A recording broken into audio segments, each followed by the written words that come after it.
Peace of Jesus Christ Ministries, Divine Peace Time, தெய்வீக சமாதான நேரம். ஆண்டவராய் இயேசு கிறிஸ்துவின் இனிய நாமத்திலே இந்த நிகழ்ச்சியின் வாயிலாய் உங்களுக்கு என் அன்பின் நல்வாழ்த்துக்களை தெரிவித்துக் கொள்கிறேன். கர்த்தர் நல்லவர், அவரை துதியுங்கள், அவர் கிருபை என்றும் உள்ளது. இந்த நாளிலும் உங்களுடைய பிரச்சனைகளுக்காகவும் தேவைகளுக்காக நான் ஜெபிக்க விரும்புகிறேன். அதற்கு முன்பதாக ஆண்டுடைய வார்த்தையை கொஞ்ச நேரம் நம்ம தியானித்து விட்டு ஜெபத்துக்கு நேராய் கடந்து செல்லலாம் என்று விரும்புகிறேன். அப்போஸ்தலர் 10ஆம் அதிகாரம் 38ஆம் வசனத்தில் ஆண்டுடைய வார்த்தை சொல்லுகிறது, நசரனாகி இயேசுவை தேவன் பரிசுத்த ஆவியினாலும் வல்லமையினாலும் அபிஷேகம் பண்ணினார். தேவன் அவருடனே கூட இருந்தபடியினாலே அவர் நன்மை செய்கிறவராயும் பிசாசின் வல்லமையில் அகப்பட்ட யாவரையும் குணமாக்குகிறவராயும் சுற்றி திரிந்தார். ஆண்டவராய் இயேசு கிறிஸ்து 2000 வருஷங்களுக்கு முன்பு இந்த உலகத்திலே வாழ்ந்த பொழுது அவரை குறித்து எழுதப்பட்டிருக்கிறது.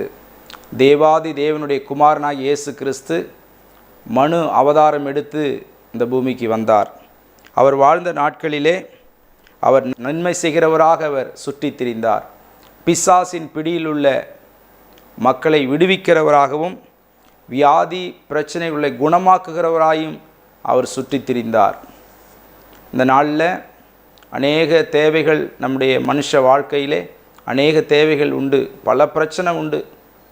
பிரச்சனை இல்லாமல் இருக்கணும், ஒரு கஷ்டம் இல்லாமல் இருக்கணும், ஒரு ப்ராப்ளம் வரக்கூடாதுன்னு சொல்லி தான் எல்லாருமே நினைக்கிறோம்.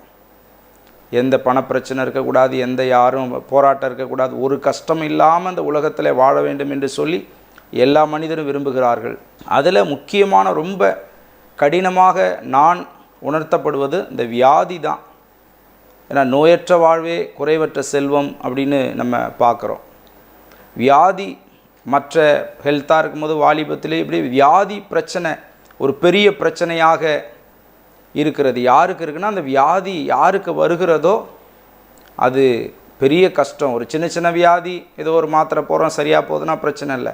தீர்க்க முடியாத வியாதிகள், கொடுமையான வியாதி, மருத்துவர் செலவில் கைவிட்டு விட எல்லா மருந்தும் கொடுத்துட்டோம், ஆனால் எங்களுக்கு அது உங்களுக்கு அது ஒன்றும் வேலை செய்யலை, நீங்கள் அவ்வளோதான்ற சூழ்நிலை, மருத்துவர் கைவிடப்பட்ட நிலைமை. மருத்துவத்தில் மருந்து மாத்திரையில் சுகம் உள்ளது, நல்லது தான். ஆனால் இந்த இடத்துல நம்ம ஒன்று பார்க்குறோம், இயேசு கிறிஸ்து வியாதியாக இருக்கிறவர்களுக்கு சுகத்தை கொடுக்குற ஊழியத்தை அவர் முதலாவது அவர் செய்தார்.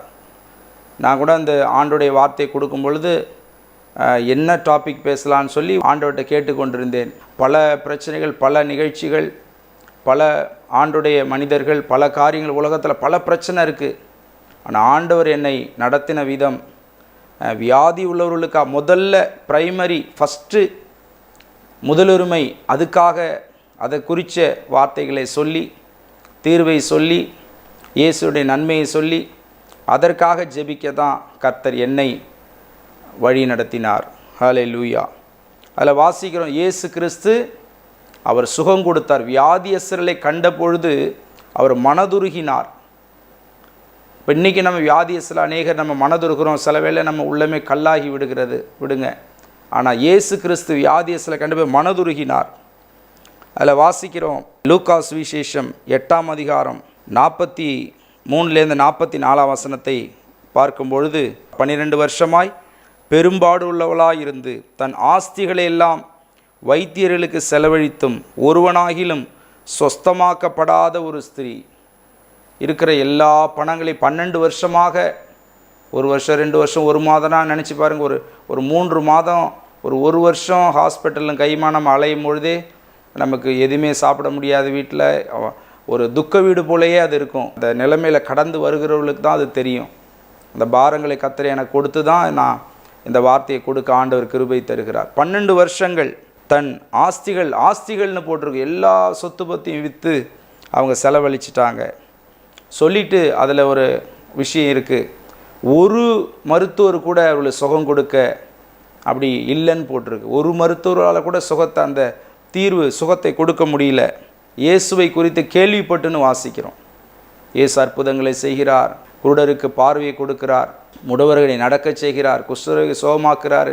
இயேசு அற்புதங்களை செய்கிற தேவன் சொல்லி, மனிதர் செய்கிறது அற்புதம் இல்லை.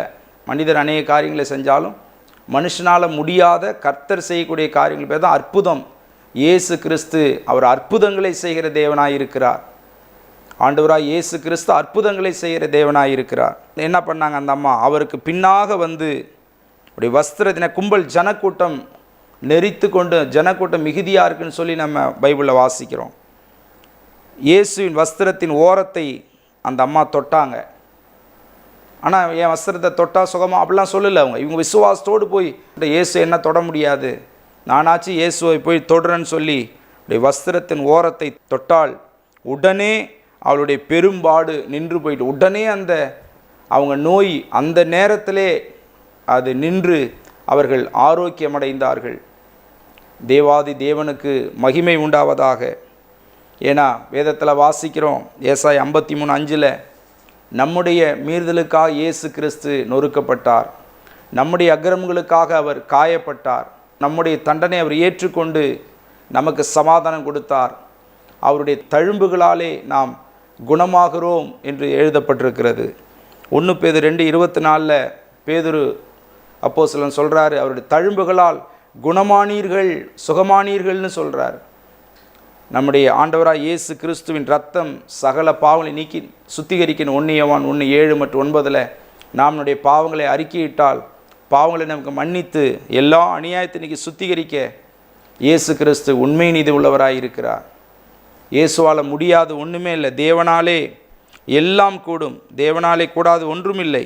மார்க் 10:27 வாசிக்கிறோம், தேவனாலே எல்லாம் கூடும். இது கடவுளே நினச்சாலும் முடியாதுங்கன்னு சொல்லுவாங்க, அப்படி சொல்லக்கூடாது.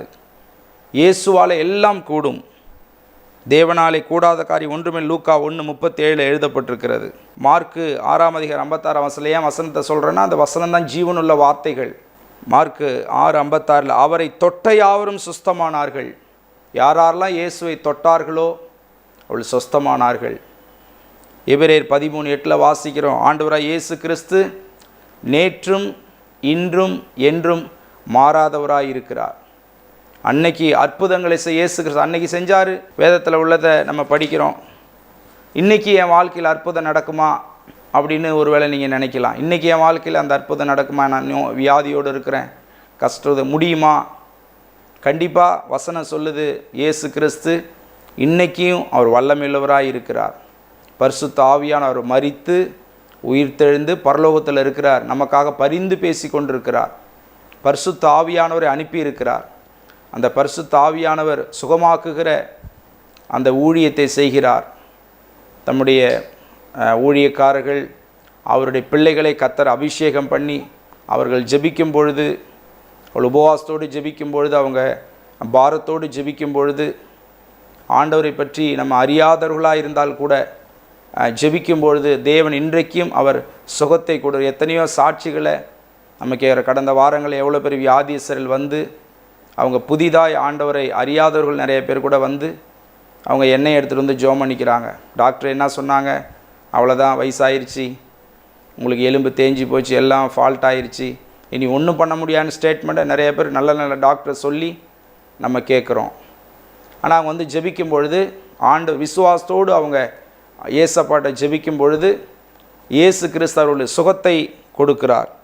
இந்த இடத்துல வாசிக்கிறோம், நம்ம அநேக வைத்தியர்களை செலவு பண்ணியும் சுகம் இல்லை. இயேசுவை தொட்டால் தொட்ட வேளையிலே வல்லமை புறப்பட்டது. 12 வருஷ அந்த வியாதிக்கு கர்த்தர் ஒரு சுகத்தை கொடுத்தார், ஒரு தீர்வு கிடைத்தது. இன்றைக்கி ஆண்டவராக இயேசு கிறிஸ்து, நீங்கள் எந்த நிலைமையில் நீங்கள் இருக்கலாம், உங்களுக்காக கொஞ்சம் நேரத்தில் நான் ஜெபிக்க போகிறேன். எந்த சூழ்நிலை, எப்பேற்பட்ட வியாதி நீங்கள் இருக்கலாம், எனக்கு விசுவாசம் இருக்கிறது, நீங்கள் விசுவாசித்தால் தேவனுடைய மகிமையை காண்பாயின்னு வேதம் சொல்லுது. ஆண்டவர் அதனால தான் அந்த எண்ணம் கொடுத்து அதற்காக ஜெபிக்க சொல்லி, அதற்காக அந்த வார்த்தைகளை கொடுக்க சொல்லி கர்த்தர் என்னை எனக்குள்ள ஒரு எண்ணத்தை கொடுத்தபடியினாலே இன்றைக்கி அதை குறித்து நான் பேசி கொண்டிருக்கிறேன். எந்த நிலைமையில் எந்த வியாதியில் வேணாலும் நீங்கள் இருக்கலாம், படுத்த படுக்கையில் நீங்கள் இருக்கலாம், அல்லது ஐயோ என்ன செய்து கலங்கி தவிக்கலாம். உங்களுக்கு ஒரு நம்பிக்கை உண்டு. ஆண்டவராய் இயேசு கிறிஸ்து உங்களுடைய வாழ்க்கையிலே அற்புதங்களை செய்ய விரும்புகிறார். திரளான ஜனங்கள் வியாதியஸ்தலாக இருந்தார்கள். மாலை நேரங்களில் திரளான ஜனங்களை அவரிடத்திலே கொண்டு வந்தார்கள். அவர்கள் வந்த யாவரும் சுகமாக்கப்பட்டவர்களாய் திரும்பி போனார்கள். இன்றைக்கி விசுவாசத்தோட இயேசுக்கு ஊழியம் செய்கிற நான் வசனத்தின் வார்த்தை, ஜீவனுள்ள வார்த்தையை சொல்லி நான் ஜெபிக்கிறேன். நீங்களே என்னோட ஜெபத்தில் நீங்களே சேர்ந்த, ஆண்டவரே இயேசப்பா எனக்கு சுகந்தார ஆண்டவரே, உடைய கிருபைகளை தார ஆண்டவரே, இந்த ஊழியக்காரர் சொல்கிறது போல இந்த வசனத்தில் உள்ள வார்த்தைகளின்படி நன்மை செய்யும் சொல்லி விசுவாசிக்கும் பொழுது கர்த்தர் உங்கள் வாழ்க்கையிலே அற்புதங்களை செய்வார். உங்களுக்காக நான் ஜெபிக்க போகிறேன். கண்களை மூடி நம்ம ஜெபிப்போம். எங்களை அதிகமாய் நேசிக்கிற அன்பின் பரலோக பிதாவே, இந்த நேரத்தில் ஆண்டவரே உம்முடைய சமூகத்திலே நாங்கள் இயேசப்பாவுடைய நாமத்திலே வந்திருக்கிறோம் பிதாவே. இந்த நிமிஷம் நொடி வரை உம்முடைய கிருபை, இரக்கம், தயவு எங்களை தாங்கி வந்துக்கா நன்றி செலுத்துகிறோம். எத்தனையோ பேர் எத்தனையோ விதங்களை மரித்து போயிருக்கிறார்கள். இந்த நிமிஷத்தில் எங்களுக்கு ஜீவன் கொடுத்து உயிரோடு வைத்திருக்கிறீரே, நன்றி செலுத்துகிறோம். இப்போது இந்த நிகழ்ச்சியை பார்க்குற வியாதியோடு இருக்கிற ஒவ்வொருவருக்காக நான் முதலாவது ஜெபிக்கிறேன் ஆண்டவரே. ஸ்தோத்திரம். வியாதியோடு இருக்கிற மக்களுக்காக நான் ஜெபிக்கிறேன். அவர்களை ஒவ்வொருவருக்காக நான் ஜெபிக்கிறேன் ஆண்டவரே. வியாதிகள் மறையட்டும். எங்களுடைய அக்கிரமங்கள், நோய்களை நீர் சுமந்தி, எங்கள் பலவீனங்களை சுமந்தி ஆண்டவரே, அந்த பலவீனங்கள்லாம் மாறட்டும். சுகையினங்கள் மாறட்டும்.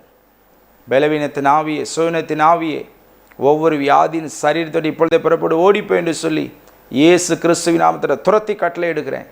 கல்வாரி குணமாக்கும் வல்லமை ஒவ்வொரு வியாதியின் சரீரம் இப்போது இறங்கி வருவதாக. Heal the name of Jesus right now. இயேசு கிறிஸ்துவின் நாமத்தில் ஆரோக்கியம் உண்டாவதாக. இயேசு கிறிஸ்துவின் நாமத்திலே சுகம் உண்டாவதாக.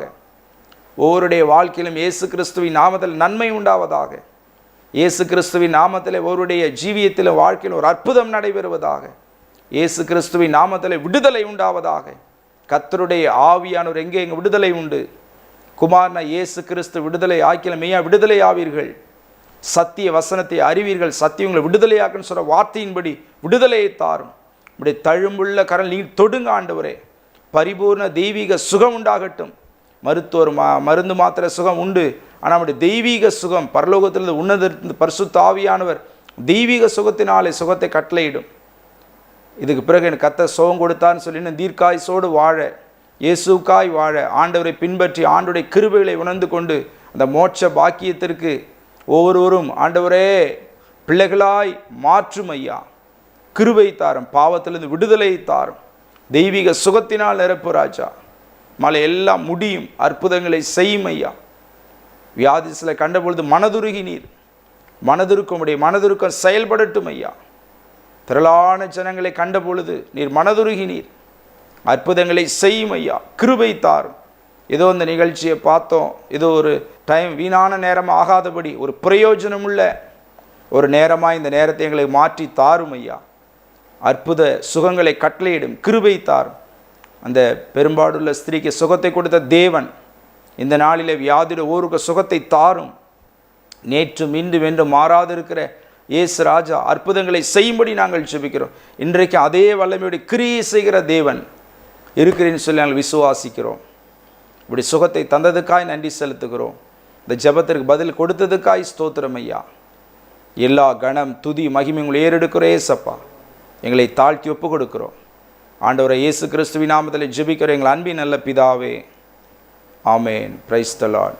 பிரியமானவர்களே, இந்த நிகழ்ச்சி உங்களுக்கு ஆசீர்வாதமாக இருக்கும் என்று சொல்லி நான் விசுவாசிக்கிறேன். தொடர்ந்து நீங்கள் பட்ட சுகம் நன்மைகளை எங்களுக்கு தெரியப்படுத்துங்கள். கர்த்தர் உங்களை ஆசீர்வதிப்பார். God bless you. உங்கள் ஜெப தேவைகளுக்கும் மேலும் ஆலோசனைகளுக்கும் தொடர்பு கொள்ள வேண்டிய எங்கள் முகவரி பாஸ்டர் G.J. மைக்கே, peace of Jesus Christ ministries, MK Thottam, Chidambaram. Cell number 7530084562.